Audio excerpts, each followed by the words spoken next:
નમસ્કાર દર્શક મિત્રો, સ્પાર્ક ટુડે ન્યૂઝમાં આપનું હાર્દિક સ્વાગત છે. આજે આપણે સ્ટુડિયોમાં એક એવી શખ્સિયતને બોલાવી છે.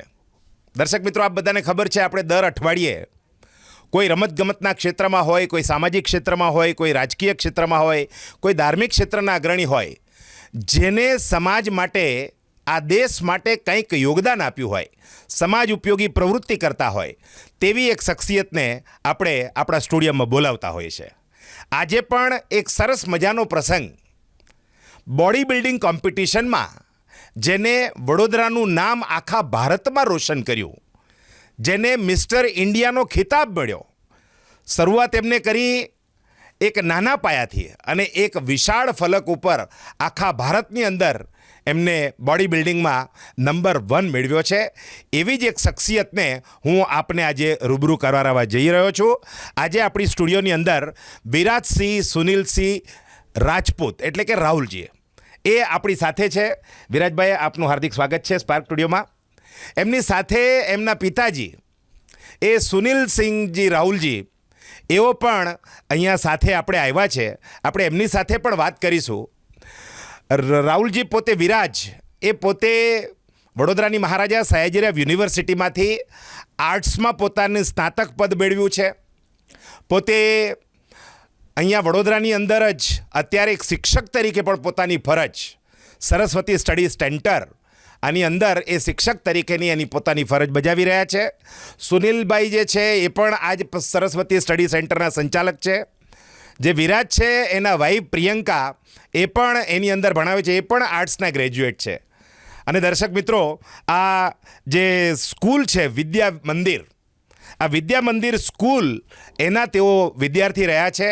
એટલે વડોદરા માટે, વડોદરાની મહારાજા સયાજીરાવ યુનિવર્સિટી માટે, વિદ્યા વિહાર સ્કૂલ માટે પણ આપણા બધા માટે ગૌરવની વાત છે કે વિરાજસિંહ આજે નાનકડા પાયેથી એક નાનકડી બોડી બિલ્ડિંગ ચેમ્પિયનથી શરૂ કરીને આજે જે ગોવા ખાતે એક રાષ્ટ્રીય લેવલ ઉપર જે હરીફાઈ યોજાઈ, એમાં તેમને નંબર 1 મળ્યો, ગોલ્ડ મેડલ. કેટલા બધા ગોલ્ડ મેડલ લગભગ 2-3 વર્ષની ઉંમરની અંદર જ એમને મેળવ્યા છે.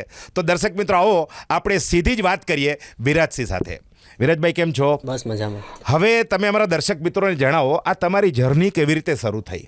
આ મારું તમને પ્રેરણા કેવી રીતે મળી કે મારે આ ફિલ્ડમાં જવું છે? એકચ્યુઅલીમાં સપનું તો મારું 4-5 વર્ષથી હતું જી, પણ મેં 2025થી આ ફિલ્ડમાં જોડાયો. આ મારું 2025 ને આ 2026 આ મારું બીજું વર્ષ છે. ઓકે. એમાં ગયા વર્ષે હું રમ્યો હતો મિસ્ટર વડોદરા અને મિસ્ટર ગુજરાત. એમાં એક હતી ગુજરાત શ્રી જે વડોદરામાં યોજાઈ હતી, એક ગુજરાત કેસરી રાજકોટ અને એક મિસ્ટર ગુજરાત એ સુરતમાં યોજાઈ હતી. 3-3માં ગોલ્ડ મેડલ મેળવ્યો હતો. અને આ 2026માં લગભગ 3-3.5 મહિનાથી હું પ્રેપ કરતો હતો, જેમાં પ્રોપર ડાયટ ડિસિપ્લિન તેના પર રહ્યો હતો. સુગર ટોટલી બંધ હતું અને બોડીની કન્ડિશન સારી આવી એટલે વિચાર્યું કે નેશનલ લેવલ સુધી જઈએ અને ભગવાનની મહેરબાનીથી ગોલ્ડ મેડલ પ્રાપ્ત થયો. વાહ, ખૂબ સરસ. વિરાજભાઈ, તમે જરાક એવી વાત કરો કે આની અંદર જવા માટે તમે કેવી મહેનત કરી? તમારું રોજનું રૂટીન શું હોય? કેટલી કસરત, કેટલા કલાક કસરત પાછળ કાઢવાની, અને તમારું રોજિંદુ શેડ્યુલ શું હોય છે? એટલે રોજે આના અંદર પ્રોપર ડાયટની જરૂર હોય છે. જી. અને 2 ટાઈમ પ્રોપર ડાયટ એટલે શું, એને જરા વિસ્તારથી જણાવો. પ્રોપર ડાયટ મીન્સ સોલ્ટ તમારે છોડવું પડે, મીઠું બિલકુલ બંધ કરવાનું. મીઠું, સુગર તો સુગર બિલકુલ બંધ. એટલે મીઠાઈ ખાવાની જ નહીં, કશું જ નહીં. તમે ઇનામ ટ્રોફી જીતી લાવો, ઘરવાળા મીઠાઈ ખાય, તમારે નહીં ખાવાની. પછી તહેવાર પણ ભૂલી જવા પડે. અચ્છા. બધી વસ્તુ, અમુક વસ્તુ ભૂલી જવી પડે ને પ્રોપર બોઇલ એટલે બાફેલી વસ્તુ ખાવી પડે. બધી જ બોઇલ્ડ વસ્તુ ખાવી પડે. તમે શું શું વસ્તુ ખાવ આમ સામાન્ય રીતે? સવારે વર્કઆઉટ પહેલા અમે બ્લેક કોફી, ઓટ્સ. વર્કઆઉટ કેટલા વાગે સવારે ઉઠો? સવારે 5:30 વાગે ઉઠી જવાનું. ઓકે. 6 વાગે જીમ પર અને એટલીસ્ટ 2 કલાકની વર્કઆઉટ કરવી પડે. કયા જેમાં કાર્ડિયો, વીકેર ફિટનેસ. વીકેર વાળાનો પણ ખૂબ જ સપોર્ટ રહ્યો છે આના અંદર. અને પેલા ખાવાનું સામાન્ય શેડ્યુલ શું? દિવસમાં 2 વાર ખાવાનું, 3 વાર ખાવાનું, 2-2 કલાકે ખાવાનું? દિવસમાં લગભગ 4 થી 5 મીલ હોય છે. ઓકે. જેમાં હું સૌથી વધારે સવારનું પહેલું મિલમાં શું લો છો? 5 એગ હતા, એક વ્હાઈટ અને 200 ગ્રામ ચિકન, બોઇલ ચિકન. ઓકે. બપોરે થોડો રાઈસ અને સલાડ, સાંજે સેમ શેડ્યુલ, બસ બોઇલ ચિકન, બોઇલ એગ ને થોડા નોર્મલ ફ્રૂટ. અચ્છા વિરાજસિંહ, હું પોતે જૈન છું એટલે મને એક આવો સવાલ જરાક ઊભો થયો કે આ ખાવું જ પડે એવું જરૂરી છે કે આના વગર પણ કોઈ બોડી બિલ્ડિંગ કરી શકે? કરી શકે, વેજ રીતે પણ કરી શકે, પણ થોડો વધારે ટાઈમ લાગે. ઓકે, બસ મારો આ વ્યક્તિગત સવાલ હતો. જી, પછી બીજા મિલમાં શું હોય છે? સેમ જ હોય, સેમ જ આ જ ચાલ્યા કરે. અચ્છા. નોર્મલ અને ફ્રૂટ તો સલાડ. તમે દાળ ભાત શાક એવું તેવું નહીં બધું ખાઓ? ભૂલી જવું પડે. ના, બધું જ ભૂલી જવાનું? 3-4 મહિના. તો તમે કેટલા વર્ષથી આ બંધ કરી દીધું છે ખાવાનું? આ ઓક્ટોબરથી મેં પ્રેપ ચાલુ કરી હતી. ઓકે. અને હમણાં મારી આ 15 તારીખે કોમ્પિટિશન પતી ગઈ. 15મીએ ગુજરાતની જે ગુજરાત કેસરી રાજકોટમાં હતી તે. રાજકોટમાં હતી. એમાં પણ ગોલ્ડ મેડલ આવ્યો. એમાં પણ વાહ વાહ, ખૂબ ખૂબ અભિનંદન, બહુ સરસ. વિરાજભાઈ, તમે એવું જરાક જણાવો કે કોઈને દાખલા તરીકે આવી કોમ્પિટિશનમાં ભાગ લેવો હોય તો આની અમારો કોઈ દર્શક હોય અને એને પણ તમને જોઈને એવું લાગે કે આપણે પણ વિરાજસિંહ બનવું છે, તો એના માટેની શું ટીપ આપો છો તમે? કેવી રીતે કામ કરવું જોઈએ એને? આનંદ, તમારે પ્રોપર ડિસિપ્લિનમાં રહેવું પડે. હવે તમારી પ્રેપ ચાલુ હોય તો તમારે ઓઇલ વાળું ટોટલી બંધ કરવું પડે. જી. બરાબર. સલાડ પર વધારે ધ્યાન આપવું પડે. ચિકન, ઈંડા, વેજ હોય તો પનીર છે, સોયા છે, તેના પર ધ્યાન આપવું પડે. અને બહારની વસ્તુ ટોટલી જંક ફૂડ છોડી દેવા પડે. બરાબર, બહુ સરસ. હવે સૌથી મહત્વની વાત તો આની અંદર ડાયટ છે. ડાયટ. અને ટોટલ કેટલા કલાકનો તમે વર્કઆઉટ કરો છો? 2 કલાક વર્કઆઉટ. આના અંદર 70% તો ડાયટ જ છે, 30% જ વર્કઆઉટ છે. અને આરામ. તમારે એક દિવસ 7 થી 8 કલાક પ્રોપર રેસ્ટ લેવો પડે. ઓકે, તો હવે થોડુંક મને અમારા દર્શક મિત્રોને જાણો, બોડી બિલ્ડિંગમાં જે કોમ્પિટિશન યોજાતી હોય છે એનું થોડું સ્વરૂપ કેવું હોય છે એ જરા દર્શક મિત્રોને આના જણાવો. અંદર પાર્ટિસિપેટ હોય, ઘણા બધા હોય પાર્ટિસિપેટ. હાજી.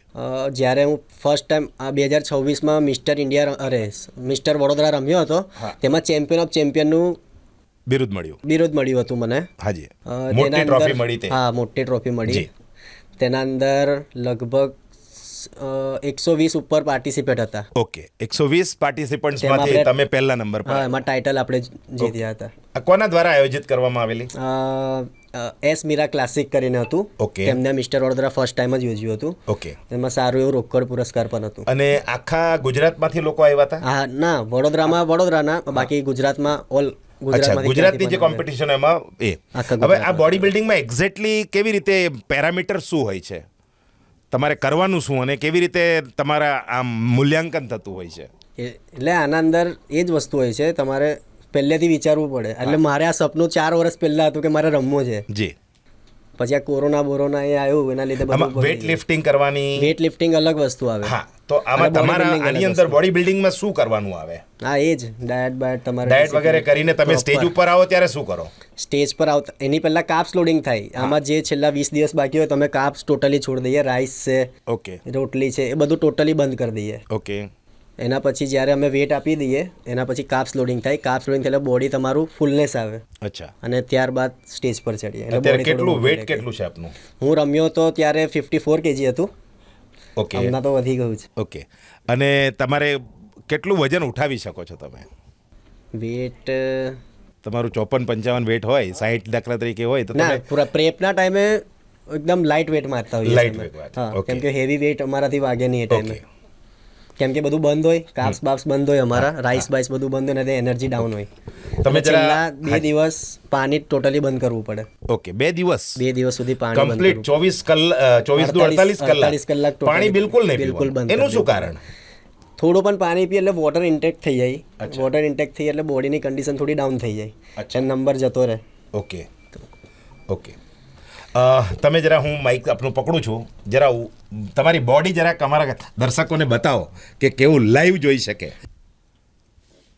વાહ વાહ ભાઈ વાહ, વેરી ગુડ. તો તમારાથી ઘણા બધા લોકો ઇન્સ્પાયર થઈ શકે એવું. તમારી ઉંમર કેટલી? 24. 24. દર્શક મિત્રો, સમજવા જેવી વાત છે કે 24 વર્ષની નાની વયની અંદર વિરાજસિંહે આખા ભારતનો મિસ્ટર ઇન્ડિયાનો ખિતાબ જીત્યો છે. આપણા વડોદરા માટે ખરેખર પ્રાઉડ કહેવાય. અને એમના જે પેરેન્ટ્સ છે, સુનિલસિંહ જે બેઠા છે એમની સાથે મારા મિત્ર પણ છે, અમે વર્ષોથી સાથે ભણાવીએ છીએ. સુનિલસિંહજી, તમે તમારા દીકરાના કેરિયરમાં કેવી રીતે મોકલ્યા અને તમને શું પ્રેરણા જાગી કે મારા દીકરાએ તમને કીધું કે તમે એના માટેનું ફિલ્ડ ઇલેક્શન કરી હતી? નમસ્કાર. છેલ્લા 4-5 વર્ષથી અમે જોયું છે કે એને ઇન્ટરેસ્ટ બોડી બિલ્ડિંગમાં જ વધારે હતો. 2-3 જગ્યાએ લગભગ જોયા પછી મને એવું લાગ્યું કે એને પ્રેરણા આપવી જોઈએ, એન્કરેજ કરવું ક્યાં ક્યાં જોઈએ. જોવા ગયા હતા તમે? હું તો નથી ગયો, પણ મારો સન ગયો હતો અને એને ઇન્ટરેસ્ટ હતો. એટલે પછી સ્વાભાવિક છે, પેરેન્ટ્સે ખાલી એટલું યાદ રાખવાનું કે પોતાના દીકરામાં જે ટેલેન્ટ હોય એ ટેલેન્ટ પાછળ તમારે સપોર્ટ કરવો જોઈએ. બહુ સરસ. વિરાજસિંહ, તમને છેલ્લો સવાલ પૂછી લઉં. જે પણ આજે મોબાઈલનો યુગ આવી ગયો છે અને એના કારણે થઈને બાળકો એવરેજ એક સર્વે એવો આવ્યો છે કે 5 થી 5.5 કલાક બાળકોએ મોબાઈલ નાના સ્ક્રીન ઉપર જ બેઠા હોય છે. હા, અને આના કારણે આજે નરેન્દ્ર મોદી જેવાને ફિટ ઇન્ડિયા, ખેલશે ઇન્ડિયા, રમશે ઇન્ડિયા આવી બધી જાહેરાતો કરવી પડે છે. અને નરેન્દ્ર મોદીનો આ કન્સેપ્ટ પણ ખૂબ સારો છે કે ભાઈ દેશની અંદર આપણે જ્યારે ઓલિમ્પિક રમાતો હોય ત્યારે જાત જાતની રમતોની અંદર ભારત પાછળ હોય છે. પાછળ હોય છે. ચાઇના તમે જુઓ, આમ નાનું કન્ટ્રી પણ આમ મોટું કન્ટ્રી, પણ એની અંદર જે ગોલ્ડ મેડલ લાવવાવાળાની સંખ્યા ઘણી બધી હોય છે. તો તમે પણ આગળ આવામાં ઓલિમ્પિકમાં વગેરે ભાગ લેવાની કોઈ કલ્પના ખરી તમારી? એ જરા દર્શક મિત્રોને જણાવો. ટ્રાય કરીશું ઇન્ડિયાની પણ આગળ જઈએ, આગળના સ્ટેજ પર. જી. હવે લગભગ 1 વર્ષનો ગેપ લઈને બીજા વર્ષે એના કરતાં પણ મોટું વિચાર્યું છે, ભગવાનના આશીર્વાદ પછી. વાહ, શું વિચાર્યું છે એ જરા? હવે એના અંદર હજુ એકવાર ઇન્ડિયા રમીશ. ઓકે. અને એના અંદર મહેનત પૂરેપૂરી જ કરીશું. જી. નંબર આવશે એસોસિએશન તરફથી, જ્યાં મોકલે ત્યાં જવાની ઈચ્છા બહુ ધરાવીશ. સરસ, બહુ સરસ.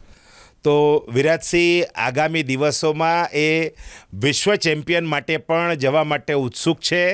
આપણા સ્પાર્ક ટુડેની ટીમ દ્વારા એમને ખૂબ ખૂબ અભિનંદન પાઠવીએ. વિરાજભાઈ, એક છેલ્લો સંદેશો તમે તમારા જેવા જે મિત્રો છે, જે વિદ્યાર્થીઓ છે, એને આ ફિલ્ડમાં આવવા માટે શું સંદેશો આજના યુવાનને આપવા માંગશો? એ જ સંદેશો કે આજની પેઢી કેવી છે કે મોબાઈલ અંદર ઘૂસી રહે છે. જી. એના લીધે સ્પોર્ટમેનશીપ આમ ઓછી થઈ ગઈ છે. જી. જો કે આના અંદર તમારે જે ફિલ્ડમાં ઇન્ટરેસ્ટ હોય તે ફિલ્ડમાં આગળ જવું જોઈએ. તમારા મા બાપના આશીર્વાદ. જી.